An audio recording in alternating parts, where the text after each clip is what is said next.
పేరిట మీ అందరికీ షలోం. ఈరోజు దేవుని వాగ్దానము. వారు భోజనము చేయుచుండగా ఆయన ఒక రొట్టెను పట్టుకొని ఆశీర్వదించి విరిచి వారికిచ్చి, మీరు తీసుకొనుడి, ఇది నా శరీరమనెను. మార్కు సువార్త 14వ అధ్యాయము 22వ వచనం. ప్రియులారా, ఈ దినము వాక్య ధ్యానములోనికి వెళ్లే ముందు తలలు వంచి చిన్న ప్రార్థన చేసుకుందాం. మమ్మల్ని మిక్కిలిగా ప్రేమిస్తున్న మా పరలోకపు తండ్రి, ఈ పరిశుద్ధ సమయమును బట్టి మీకు స్తోత్రాలు. తండ్రి, మీ కుమారుడైన యేసు క్రీస్తు ద్వారా మాకు అనుగ్రహించిన రక్షణకై కృతజ్ఞతలను చెల్లించుకొనుచున్నాం. దేవా, ఈరోజు మేము ప్రభు రాత్రి భోజనం యొక్క ప్రాముఖ్యతను, ఆ రాత్రి జరిగిన ఆత్మీయ మర్మములను ధ్యానిస్తూ ఉండగా మీ పరిశుద్ధాత్మ సహాయాన్ని మాకు దయచేయండి. అయా, మా కొరకు విరవబడిన మీ కుమారుని శరీరమును, చిందించబడిన రక్తమును గూర్చిన సత్యాలను మాకు వెల్లడిపరచండి. ఈ వాక్యము వింటున్న ప్రతి బిడ్డ హృదయమును తెరవండి. మీ ప్రేమను మేము లోతుగా అర్థము చేసుకోవడానికి సహాయం చేయండి. మా మాటలు కాక మీ ఆత్మస్వరము మాలో ప్రతిధ్వనింపచేయమని యేసు అతి పరిశుద్ధ నామమున అడిగి పొందుకొని ఉన్నాము తండ్రి, ఆమెన్. ప్రియ సహోదరి సహోదరులారా, ఈరోజు ఈ వాక్యము వినిచిన మీ అందరికీ మన ప్రభువును ప్రియరక్షకుడైన యేసు క్రీస్తు జీవము కలిగిన నామమున ఈ నూతన దినపు శుభములను, వందనములను తెలియజేయుచున్నాను. ప్రియులారా, ఈ దినము ఈ లెంట్ కాలములోని అతి ప్రాముఖ్యమైన దినములోనికి మనము ప్రవేశించి ఉన్నాం. క్రైస్తవ జీవితంలో అత్యంత పవిత్రమైనది మరియు ప్రాముఖ్యమైనది ప్రభు రాత్రి భోజనము. దీనిని మనము సంస్కారము అని, ప్రభు బల్ల అని, లేదా కమ్యూనియన్ అని పిలుచుకుంటాం. లోకరక్షకుడైన యేసు క్రీస్తు శిలువ మరణానికి వెళ్ళకముందు తన శిష్యులతో కలిసి ఆచరించిన ఈ చివరి భోజనము కేవలము ఆకలి తీర్చుకోవడానికి చేసిన విందు కాదు.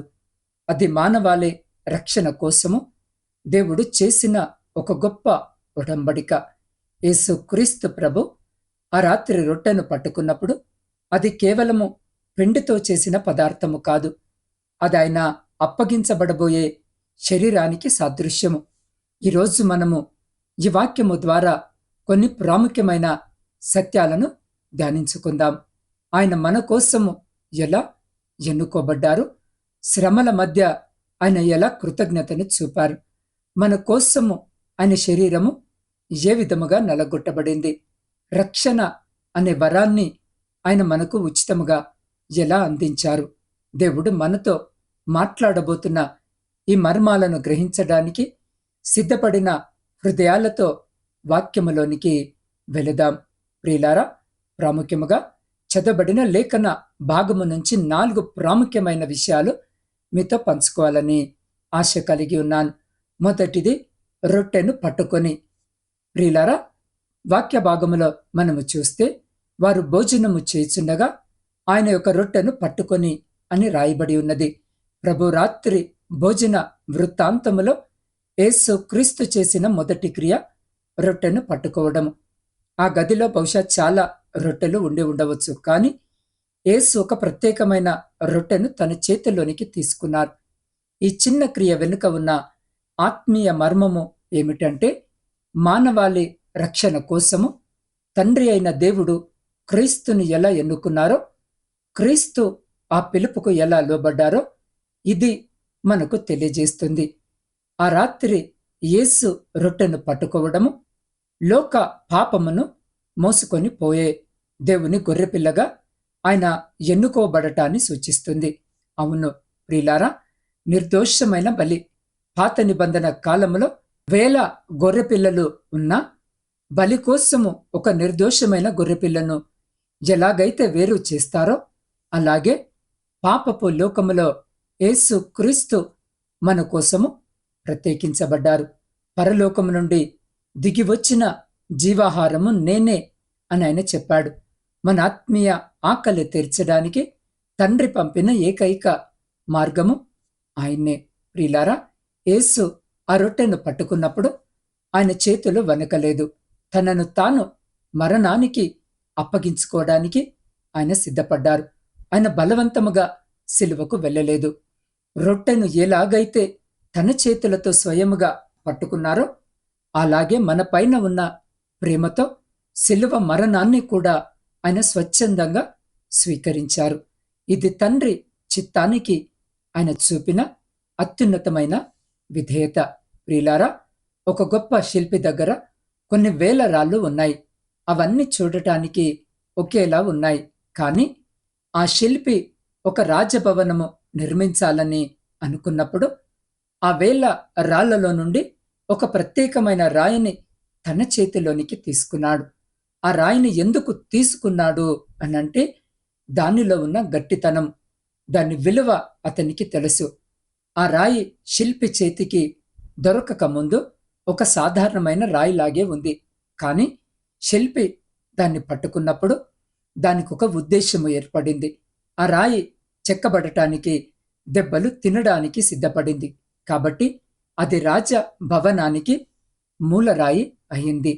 అవును, ఆ రీతిగానే ప్రియులారా, మనము పాపములో ఉన్నప్పుడు తన కుమారుడైన యేసు క్రీస్తు ప్రభువును మన రక్షణ కోసము ఎన్నుకున్నారు. యేసు క్రీస్తు ఆ శిల్పి చేతిలోని రాయిలాగే మన రక్షణ కోసము శ్రమలు అనుభవించడానికి, నలగగొట్టబడటానికి తనను తాను తండ్రి చేతులకు అప్పగించుకున్నారు. ఆయన ఆ రొట్టెను పట్టుకోవడం అనంటే మనల్ని రక్షించే బాధ్యతను ఆయన తన భుజాలపై వేసుకోవడమే. యేసు రొట్టెను పట్టుకోవడము ద్వారా మనకిచ్చే సందేశము ఏమిటంటే, నీ రక్షణ కోసము నేను సిద్ధముగా ఉన్నాను అని. మన దోషాలకు పరిహారముగా వెల చెల్లించడానికి ఆయన తనను తాను వేరు చేసుకున్నారు. ఆయన ఆ రొట్టెను పట్టుకోకపోతే అది విరవబడేది కాదు, మనకు పంచబడేది కాదు. అలాగే ఆయన తనను తాను అప్పగించుకోకపోతే మనకు విముక్తి ఉండేది కాదు. కాబట్టి ప్రియులారా, ఈరోజు మీరు రొట్టెను చూసినప్పుడు జ్ఞాపకము చేసుకోండి, మీకోసము ఒకరు ఎన్నుకోబడ్డారు అని, మీకోసము ఒకరు స్వచ్ఛందంగా మరణాన్ని స్వీకరించారు అని. ఆయన మన కోసము ఎన్నుకోబడిన శ్రేష్టమైన రొట్టె. ఆయన మనల్ని రక్షించడానికి సిద్ధపడినట్లే మనము కూడా ఆయన చిత్తానికి లోబడి ఆయన కోసము బ్రతకడానికి మనల్ని మనము ఆయన చేతులకు అప్పగించుకుందాం. ఆయన మనల్ని పట్టుకుంటే మన జీవితాలకు ఒక గొప్ప విలువ చేకూరుతుంది. ప్రియులారా, రెండో విషయము మనము చదవబడిన లేఖన భాగములో గమనించినట్టయితే ఆయన ఒక రొట్టెను పట్టుకొని ఆశీర్వదించి విరిచి అని ఉన్నది. ప్రియులారా, ఆశీర్వదించి అనే దాని గురించి మనము ధ్యానము చేద్దాం. ప్రభు రాత్రి భోజన వృత్తాంతములో మనల్ని ఆశ్చర్యపరిచే పదము ఆశీర్వదించి లేదా స్తుతించి. ఆ రాత్రి సాధారణమైన రాత్రి కాదు ప్రియులారా, అది యేసు క్రీస్తు ప్రభు అప్పగించబడబోయే రాత్రి. కొన్ని గంటల్లోనే ఆయన అవమానించబడతారు, కొట్టబడతారు, సిలువ వేయబడతారు. అటువంటి మరణకరమైన శ్రమ కళ్ళ ముందు కనిపిస్తున్న యేసు తండ్రికి స్తోత్రము చెల్లించడము మనకొక గొప్ప పాఠాన్ని నేర్పుతుంది. అది శ్రమలోను దేవుని కృపను చూడటము. యేసు పట్టుకున్న రొట్టె ఆయన నలగగొట్టబడబోయే శరీరానికి సూచన. రొట్టెను ఆశీర్వదించడం అంటే తన మరణము ద్వారా తండ్రి చిత్తము నెరవేరుతున్నందుకు ఆయన కృతజ్ఞత తెలపడం. చాలా మంది సౌకర్యాలు ఉన్నప్పుడు దేవుని స్తుతిస్తారు, కానీ యేసు సంక్షోభములో స్తుతించారు. మన జీవితంలో సమస్యలు ఎదురైనప్పుడు మనము ఫిర్యాదు చేస్తామా లేక దేవుని కృపను వెతుకుతామా? ఆలోచన చేసుకునేవారిగా ఉండాలని కోరుకుంటున్నాను. ప్రియులారా, కృతజ్ఞత అనేది ఒక నిర్ణయం. యేసు ఆ రొట్టెను ఆశీర్వదించినప్పుడు ఆయన తన బాధ్యత కంటే దేవుని ప్రణాళికకే ప్రాముఖ్యతనిచ్చారు. కృతజ్ఞత అనేది మన పరిస్థితులపై ఆధారపడి ఉండకూడదు, అది దేవుని స్వభావముపై ఆధారపడి ఉండాలి. మనకు శ్రమ కలిగినప్పుడు ఆ శ్రమ ద్వారా దేవుడు మనల్ని ఎలా మలుస్తున్నారో తలంచుకొని స్తోత్రము చెల్లించాలి. ఒక ప్రసిద్ధ కీర్తన రచయిత ఉషారి హురాషియా స్పాఫోర్డ్ జీవితంలో ఒక భయంకరమైన సంఘటన జరిగింది. ఆయన తన 4 కుమార్తెలను ఒక ఓడ ప్రమాదంలో కోల్పోయారు. తన భార్య మాత్రమే ప్రాణాలతో బయటపడింది. ఆ వార్త విన్న స్పాఫోర్డ్ తన బిడ్డలు మునిగిపోయిన అదే సముద్ర ప్రయాణము చేస్తూ ఆ ప్రమాద స్థలానికి చేరుకున్నప్పుడు కుంగిపోలేదు. ఆయన కన్నీళ్లతో అక్కడే కూర్చొని it is well with my soul, నా ఆత్మలో క్షేమము అనే అద్భుతమైన కీర్తనను రాశారు. నా మార్గమున శాంతి నదిలా ప్రవహించిన, లేదా శ్రమలు సముద్ర తరంగాల్లా పడినా, ఏ స్థితిలోనైనా నా ఆత్మకు క్షేమమే అని చెప్పగలను అని ఆయన రాశారు. ప్రియులారా, స్పాఫోర్డ్ తన కష్టములో దేవుణ్ణి దూషించలేదు. యేసు క్రీస్తు ఆ రాత్రి రొట్టెను పట్టుకొని ఎలాగైతే కృతజ్ఞత చెల్లించారో, స్పాఫోర్డ్ కూడా తన శ్రమలో దేవుని కృపను తలంచుకొని స్తుతించారు. మనకన్నీ బాగున్నప్పుడు స్తుతించడము సహజము, కానీ సర్వము కోల్పోయినప్పుడు స్తుతించడమే అసలైన క్రైస్తవ పరిపక్వత. అవును ప్రియులారా, కృతజ్ఞత ఇచ్చే బలము ఏంటి అనంటే, యేసు ఆ రొట్టెను ఆశీర్వదించి స్తుతించడము ద్వారా రాబోయే శిలువ శ్రమను భరించడానికి కావలసిన ఆత్మీయ బలాన్ని పొందారు. మనము దేవుణ్ణి స్తుతించినప్పుడు మన సమస్య చిన్నదిగా, మన దేవుడు గొప్పవాడిగా కనిపిస్తారు. స్తుతి అనేది మన హృదయ భారాలను తొలగించి దేవుని శక్తితో మనల్ని నింపుతుంది. అవును ప్రియులారా, ఈరోజు మీ జీవితము ఎలా ఉంది? అప్పుల బాధలా, అనారోగ్యమా, లేదా అవమానమా? మీ చేతిలో ఉన్న కొద్దిపాటి రొట్టెను అంటే పరిస్థితిని చూసి ఏడవకండి. దానిని చేత పట్టుకొని దేవుని వైపు చూసి, ప్రభువా నీకు స్తోత్రము అని చెప్పండి. యేసు తన మరణానికి ముందు స్తుతించినట్టు మనము కూడా మన శ్రమలలో దేవుణ్ణి స్తుతించడము నేర్చుకోవాలి. మనము కృతజ్ఞత కలిగి ఉన్నప్పుడు దేవుడు మన శ్రమను ఆశీర్వాదముగా మారుస్తాడు. ప్రియులారా, 3వ విషయాన్ని మనము గమనించినట్టయితే, చదువుకున్న లేఖన భాగములో ఆయన ఒక రొట్టెను పట్టుకొని ఆశీర్వదించి వెరిచి వారికిచ్చి అని రాయబడి ఉన్నది. ప్రియులారా, వెరిచి అనే దాని గురించి మనము ఆలోచన చేద్దాం. ప్రభు రాత్రి భోజనములో అత్యంత వేదనతో కూడిన అదే సమయంలో అత్యంత శక్తివంతమైన క్రియ రొట్టెను విరవడం. యేసు ఆ రొట్టెను విరిచినప్పుడు అది కేవలము భౌతికమైన క్రియ కాదు, అది త్వరలో శిలువపై విరవబడబోతున్న ఆయన శరీరానికి ఒక ప్రత్యక్ష చిత్రం. ఈరోజు ఆ విరవబడడం వెనుక ఉన్న మర్మాన్ని మనము గ్రహించే ప్రయత్నము చేద్దాం. ప్రియులారా, నలగొట్టబడటము అంటే మన పాపములకు పరిహారం. అందుకే బైబిల్ సెలవిస్తుంది, మన అతిక్రమములను బట్టి ఆయన గాయపరచబడెను, మన దోషములను బట్టి ఆయన నలగొట్టబడెను. రొట్టె విరవబడకుండా ఏ విధముగా ముక్కలు కాదో, యేసు శరీరము శిలువపై గాయపరచబడకుండా మనకు పాప విముక్తి కలగదు. ఆయన తల మీద ముళ్ళ కిరీటము, చేతుల్లో మేకులు, ప్రక్కలో బల్లెపు పోటు, ఇవన్నీ మన పాపపు శిక్షను ఆయన తన శరీరంపై మోయడానికి గుర్తు. అవును ప్రియులారా, విరవబడటంలోనే తృప్తి ఉంది. రొట్టెను ఒక ముద్దగా ఉంచితే అది ఒకరి ఆకలిని మాత్రమే తీర్చగలదు, లేదా ఎవరికి ఉపయోగపడదు. కానీ అది విరవబడినప్పుడు మాత్రమే అందరికీ పంచబడుతుంది, అందరి ఆకలి తీరుస్తుంది. యేసు తనను తాను శిలువపై విరవబడటానికి అప్పగించుకున్నారు. కాబట్టే ఈరోజు కోట్లాది మందికి రక్షణ, శాంతి లభిస్తున్నాయి. ఆయన నలగొట్టబడటమే మన ఆత్మీయ పోషణకు ఆధారము. ప్రియులారా, ఒక అడవిలో భయంకరమైన అగ్ని ప్రమాదము జరిగింది. అడవి అంతా కాలిపోతుంది. ఒక చెట్టుపై ఉన్న గూటిలో తల్లి పక్షి మరియు దాని చిన్నపిల్లలు ఉన్నాయి. మంటలు చెట్టును చుట్టుముట్టాయి. తల్లి పక్షి కావాలనుకుంటే ఎగిరి వెళ్ళి తన ప్రాణాన్ని కాపాడుకోవచ్చు, కానీ అది తన బిడ్డలను వదిలి వెళ్ళలేకపోయింది. తల్లి పక్షి తన రెక్కలను విప్పి తన బిడ్డలను తన కింద దాచుకుంది. మంటలు గూటిని తాకాయి. ఆ వేడికి తల్లి పక్షి శరీరము కాలిపోయింది, నలగొట్టబడింది. చివరికి అది ప్రాణాలు విడిచింది. కాని ఆ తల్లి శరీరము నలగొట్టబడడం వల్ల దాని కింద ఉన్న పిల్లలకు మంటలు తగలకుండా ప్రాణాలు దక్కాయి. అదే విధముగా ప్రియులారా, మన పాపమనే అగ్ని నుండి మనల్ని రక్షించడానికి యేసు క్రీస్తు తన శరీరాన్ని శిలువపై అప్పగించారు. ఆ మంటల వేడిని ఆయన భరించారు. ఆయన శరీరము మన కోసము నలగొట్టబడింది. కాబట్టే ఈరోజు మనము క్షేమముగా సంతోషముగా ఉన్నాం.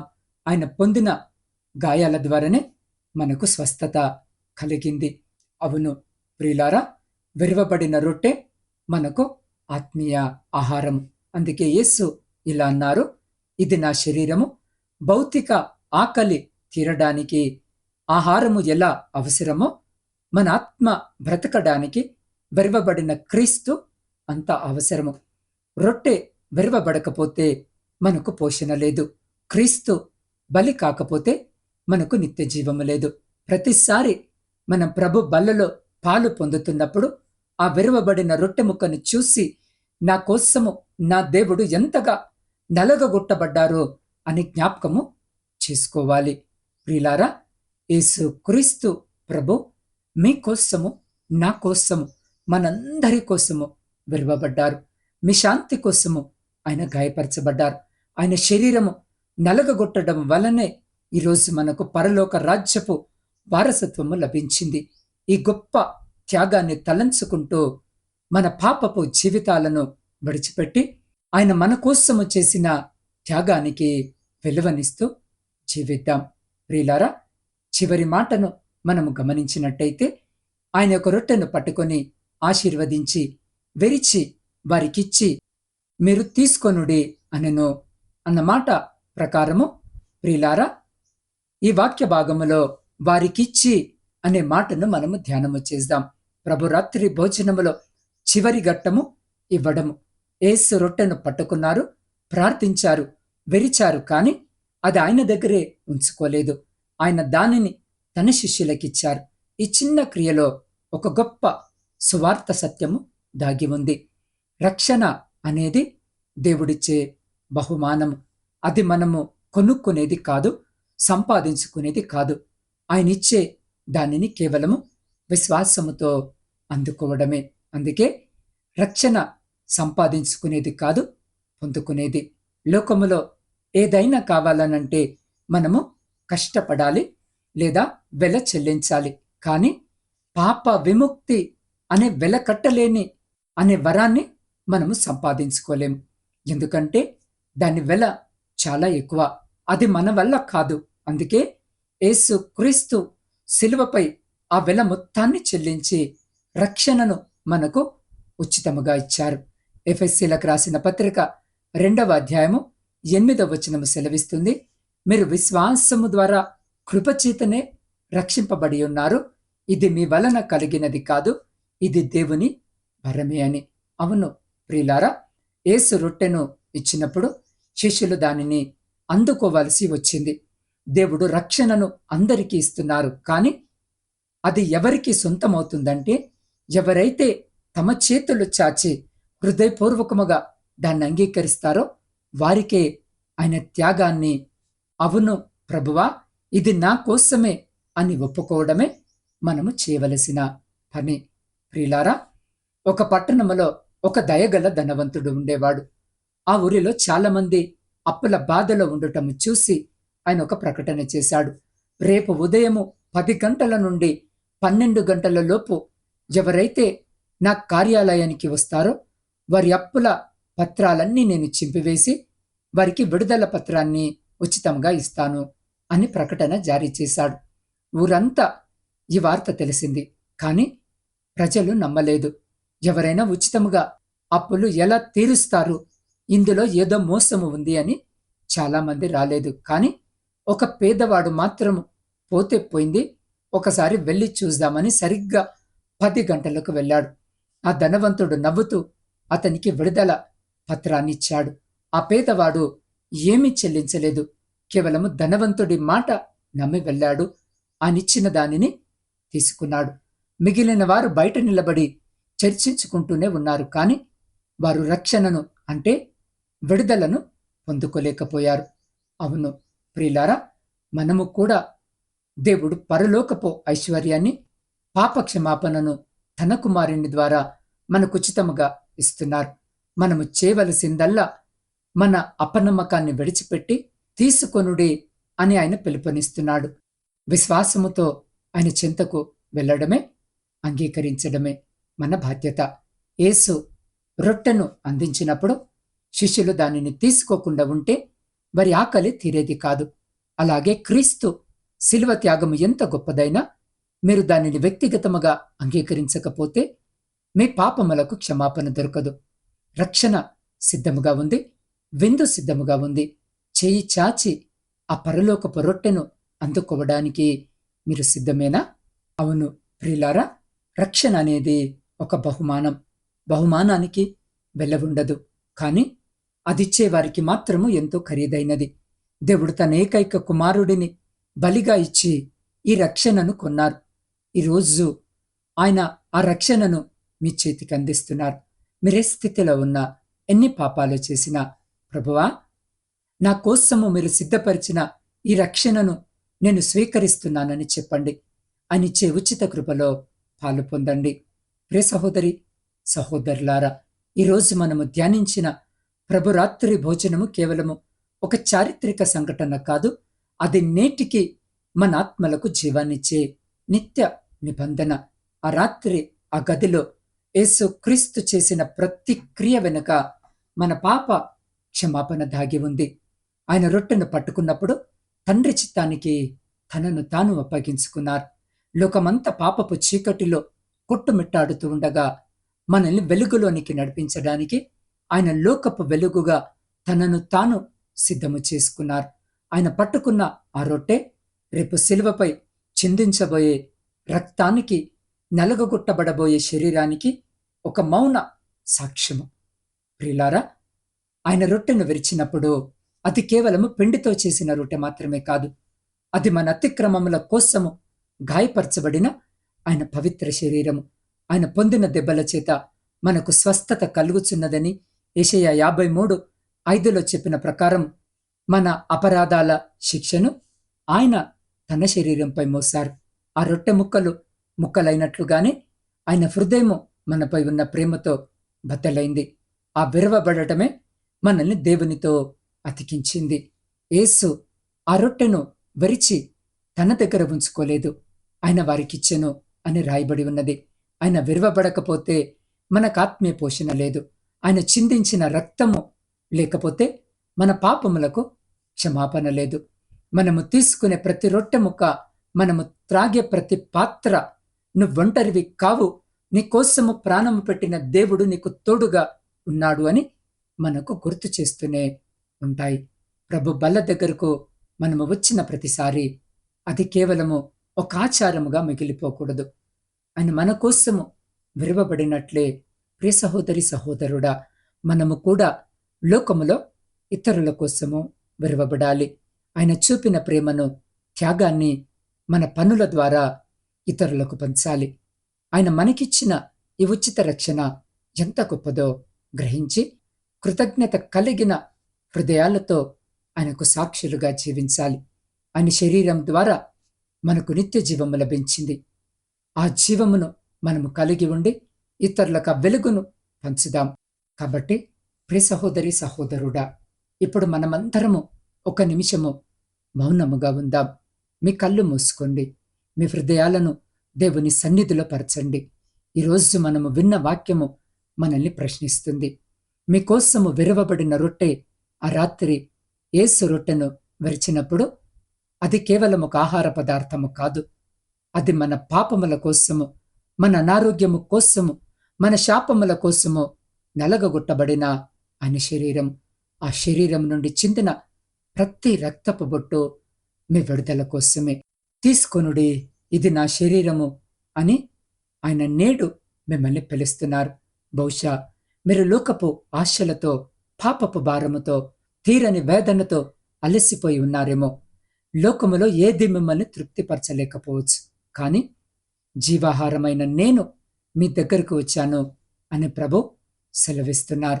ఈ రక్షణ తీర్మానం ఏమిటంటే, ఎవరైతే ఈరోజు ప్రభువా నా కోసమే మీరు విరవబడ్డారు అని నేను నమ్ముతున్నాను, నా హృదయంలోనికి రండి, నన్ను కడగండి, మీ శరీరము ద్వారా నాకు కలిగిన ఆ స్వస్థతను, ఆ రక్షణను నేను స్వీకరిస్తున్నానని చెప్పాలనుకుంటున్నారో వారు మీ స్థానాల్లోనే లేచి నిలవబడండి.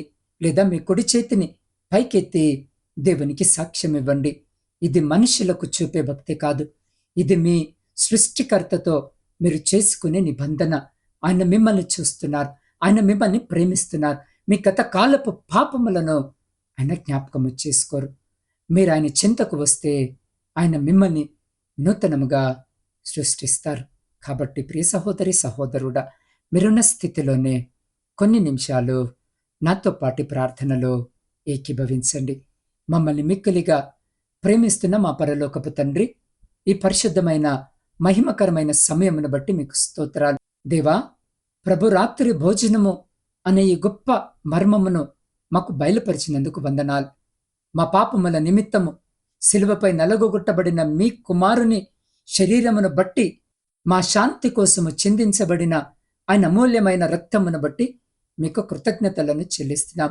ప్రభువా, ఈ సమయంలో ఎవరైతే తమ హృదయాలను మీకు అప్పగించాలనుకుంటున్నారో, ఎవరైతే తమ పాపములను ఒప్పుకొని మీ రక్షణను స్వీకరిస్తున్నారో వారినిప్పుడే ముట్టండి. వారి అంతరంగములలో మీ పరలోకపు శాంతిని నింపండి. వారి జీవితాల్లో ఉన్న అంధకారాన్ని తొలగించి మీ వెలుగును ప్రకాశింపజేయండి. అయ్యా, మేము ఈ వాక్యము విని ఇక్కడి నుండి వెళుతున్నప్పుడు కేవలము వినువారముగా మాత్రమే కాక మీ త్యాగాన్ని చాటి చెప్పే సాక్షులుగా మమ్మల్ని పంపండి. కష్టాలలో కృతజ్ఞత కలిగి ఉండటము, శ్రమలలో మీ వైపు చూడటము మాకు నేర్పండి.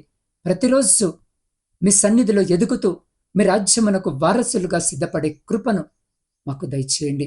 అయ్యా, ఈ వాక్యం అంతటిలో మీరు తోడుగా ఉన్నందుకు వందనాలు. అయ్యా, ఈ దినము జన్మదిన వివాహ వార్షికోత్సవాలు జరుపుకొంచున్న ప్రతి బిడ్డ కొరకు కూడా ప్రత్యేకంగా ప్రార్థిస్తున్నాం.